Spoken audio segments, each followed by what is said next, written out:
Kuzangbo, welcome to Bhutan e-learning project. This is a key stage 2 lesson on parts of speech, and I'm Sonam Norbu, a teacher at Lobisa Lower Secondary School. So students, any language, be it English or be it Dzongkha, they are made up of words. And do you know, words have their own meanings, they have their own functions, and they stand in a sentence because of their meaning and their function.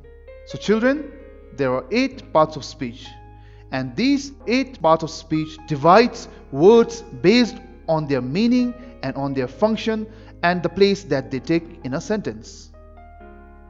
So before I begin with explanation of each part of speech, let us all together try to learn or count or list the 8 parts of speech. So do you know the 8 parts of speech? So the first part of speech is a noun. Then we have a pronoun. Then it's adjective. Then we have verbs. We have adverbs. We have prepositions. We have conjunctions. And we have interjections. So let's do it again. Noun, pronoun, adjective, verb, adverb, conjunction, preposition, and interjection. So there are 8 parts of speech. And please mind that the 8 parts of speech are very important, and some claim it as the basis of any language. When people say that you need to use correct language, or when they say that your language is grammatically correct, it means that you are using the 8 parts of speech correctly. So in today's lesson, what I'm trying to achieve and what I want you all to achieve is that you are able to list out the 8 parts of speech. Then you are able to explain each of the 8 parts of speech. Will you be able to do that? I think so. So let's do it. Let's look at the first 8 parts of speech. A noun. What is a noun?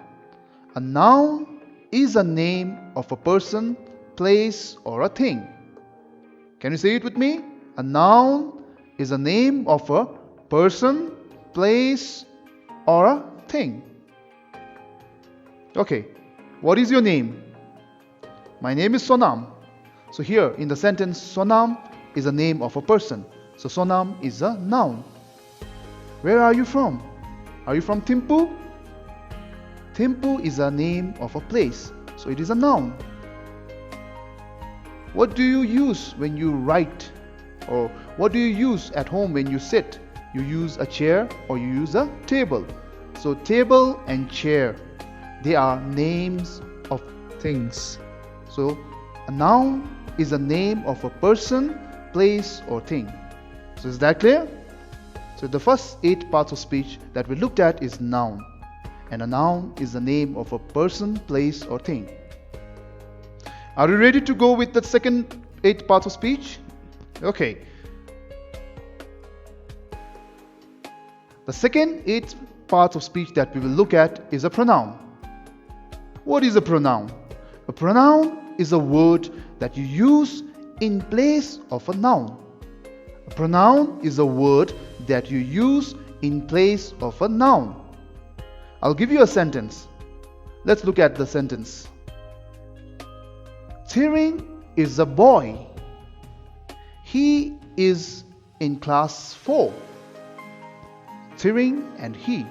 In the first sentence, we are saying Thiring is a boy. And in the second sentence, we are not saying Thiring, we are saying he. So he is in class 4. So here the word he is used in place of the word Thiring. So a pronoun is a word which is used in place of a noun. And one thing you all have to keep in mind when you are using a pronoun is, first you have to introduce the noun. Then only you can use the pronoun. Let's look at the sentence. If I say, he is a boy, he is in class 4. Do you know who he is? No. So first you have to say, Thiring is a boy. He is in class 4. So now we know who he is. He is Thiring. So that is how you can use a pronoun. So the second part, 8 parts of speech, is a pronoun. And a pronoun is a word which is used in place of a noun. Do you still remember Tiring? Okay, let's go back to Tiring. I said Tiring is a boy. He is in class 4. Now let's modify the sentence. Tiring is a tall boy. Now I have added a word, tall. Did you get that? So let's look at the word tall. What does tall do? Tall tells what kind of boy Tiring is, especially his height. So now let me introduce you the third parts of speech. Our third parts of speech that we're going to learn is an adjective.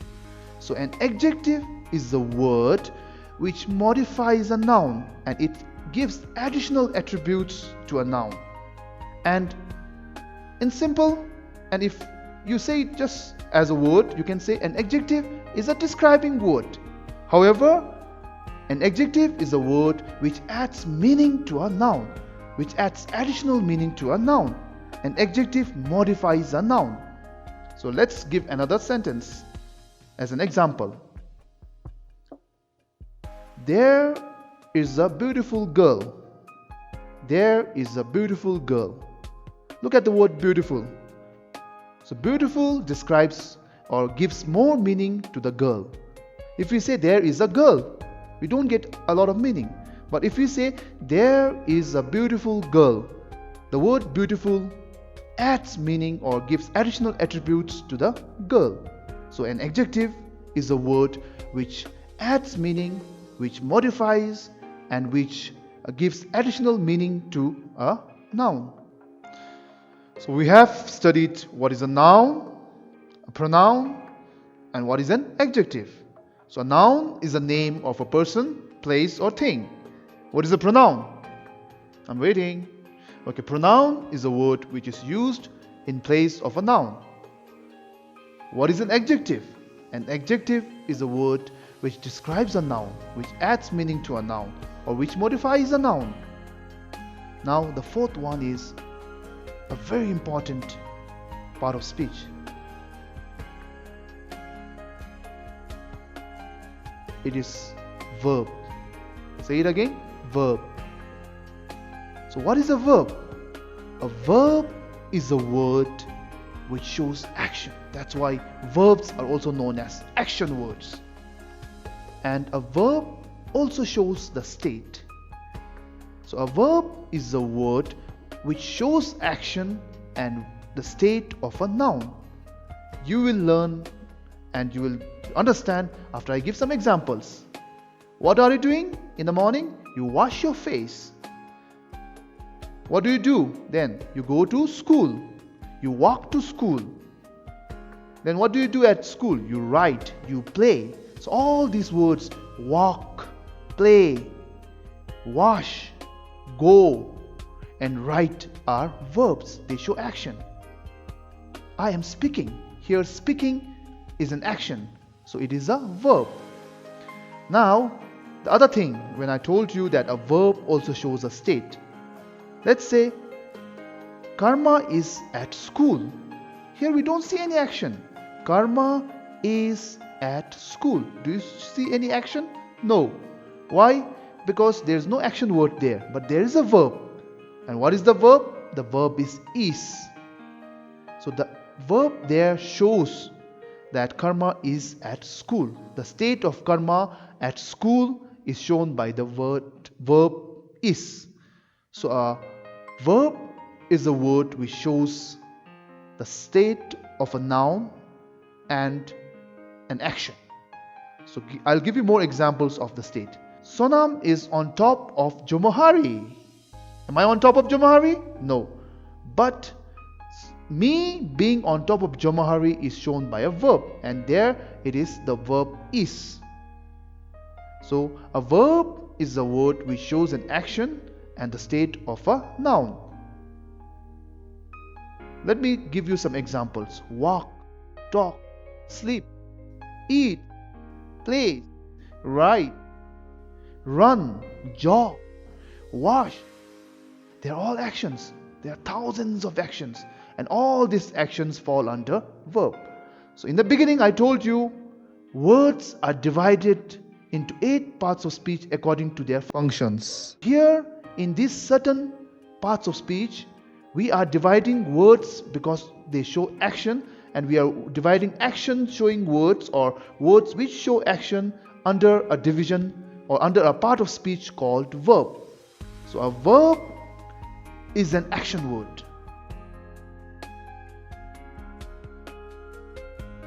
Nouns, pronouns, adjectives, verbs. We have finished 4. We are on to 5 now. So what is the fifth 8 parts of speech? Do you know? The fifth 8 parts of speech that we're going to learn is an adverb. What is it? An adverb. An adverb is the word which tells how, where, and when an action has happened. So let me give you some examples. Thiring sings sweetly. Sonam runs fast. Karma talks softly. So these 3 sentences will tell you what is an adverb. What is Thiring doing? Thiring is singing. But how is she singing? She is singing sweetly. So the word sweetly here is an adverb. What is Sonam doing? Sonam is running. How is he running? He is running fast. So fast adds meaning to the action. So how the action has been done. So that is an adverb. And the third one, softly.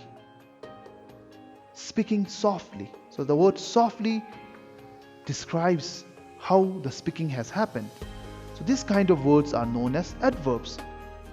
So Thiring is running fast. Dorji is talking softly. I am writing neatly. He is eating nicely. So this nicely, neatly, fast, softly are all adverbs. So they will tell you how, where, and when an action has happened.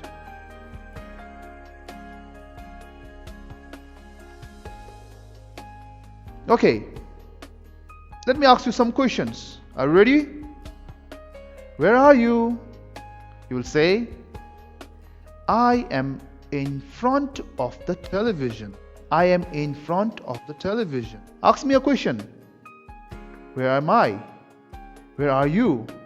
I'll say, I am in the classroom.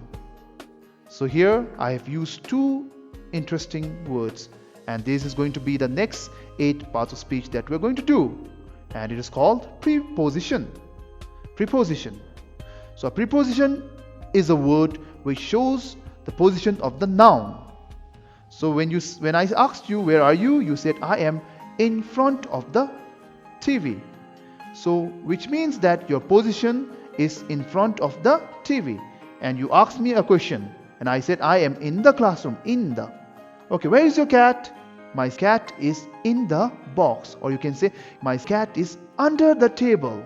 So in, under, it shows the position. Where is your brother? He is behind the tree. Where is he? He is behind the tree. So the word behind here is a preposition. So a preposition is a word which shows the position of a noun. Where are you? You are in front of the TV. Where is your sister? My sister is sitting beside me. My sister is sitting beside me. So here the word beside is a preposition. So a preposition is a word which shows the position of a noun.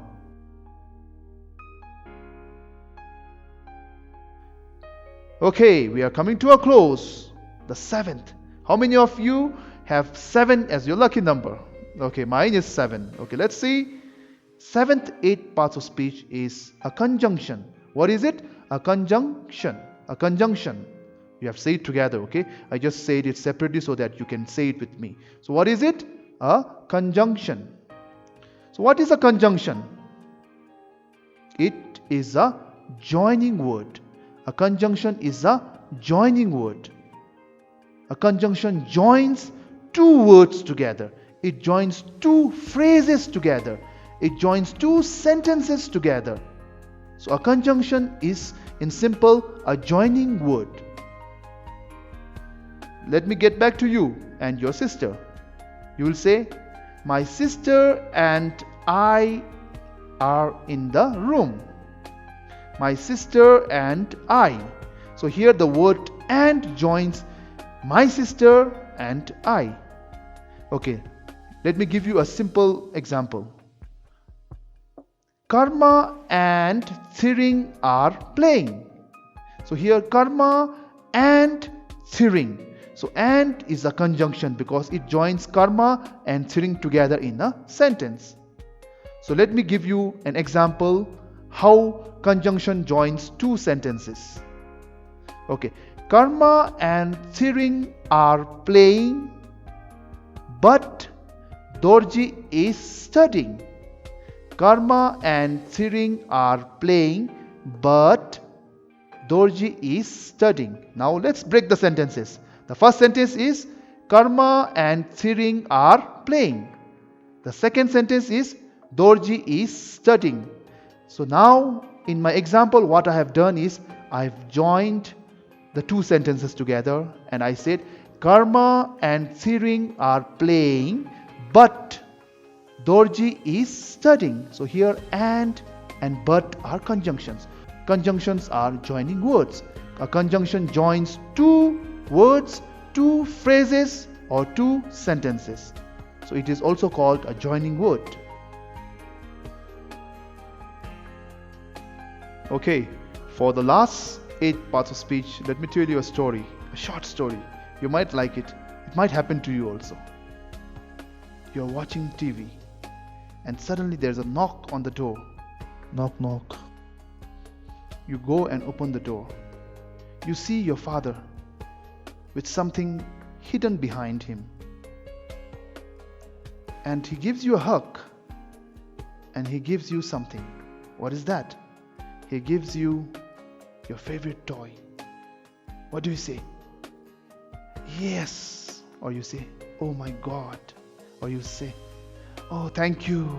So, what did you do just then? You use interjection. What did you use? You use interjection. So, an interjection is a word which shows sudden feeling. Here, when your father gave you that favorite toy, did you wait and say that yes, or oh my God, and thank you and all? No, it happened suddenly. Why? Because you were so surprised. As a very nice feeling, you are having a nice feeling. What happened to you? You had a sudden pour of your emotions. So when you use words which show sudden pour of emotions or which show sudden feelings, it is an interjection that you are using. An interjection. So an interjection is a word which you use to show sudden feelings. So when your father gave you that favorite toy, you said yes. That is an interjection. And there is a very simple rule that you have to follow when you use an interjection. It is an exclamation mark. After an interjection, you have to always use an exclamation mark. And interjections can be short sentences too. For example, oh my God is a short sentence. There are 3 words, but it can be interjection because it is a sudden feeling. Ouch, that is an interjection. Alas, that is an interjection. Yes, you say it out of sudden feeling or you say it suddenly. That is an interjection.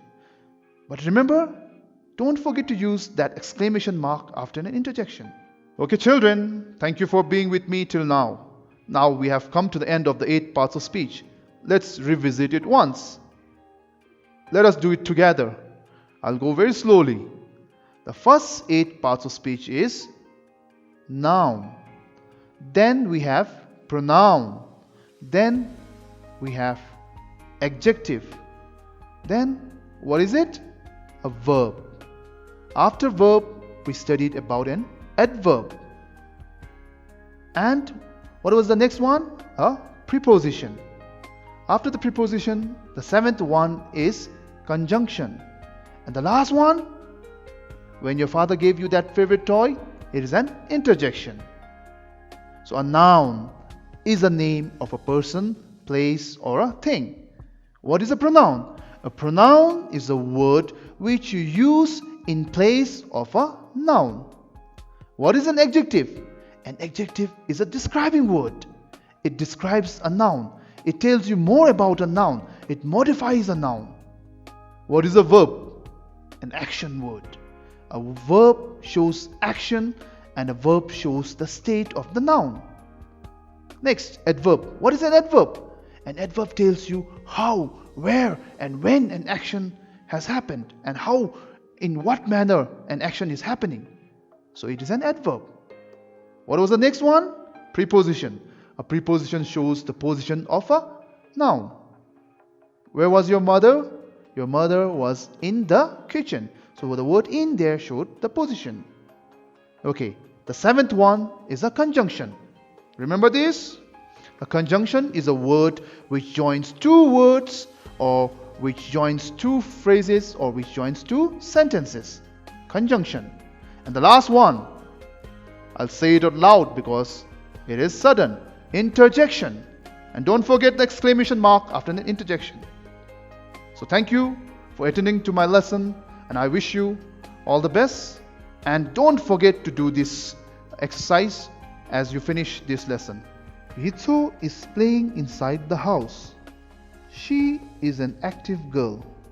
Hitso can run fast and talks politely to people. Every time she breaks her own record, she says, "Yes, I did it." Hitso wakes up at 6 o'clock and reads. She washes her hands regularly with soap. So identify the 8 parts of speech in the above story. In the first sentence, Hitso is playing inside the house. How many 8 parts of speech can you see? Hitso here is a name, so it is a noun. Playing is an action, so it is a verb.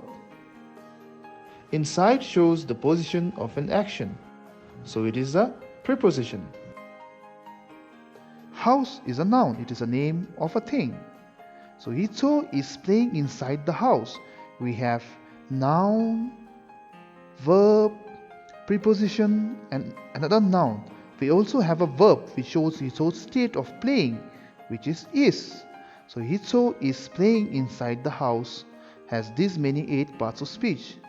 So for the next sentences, please identify the 8 parts of speech and submit to your teacher.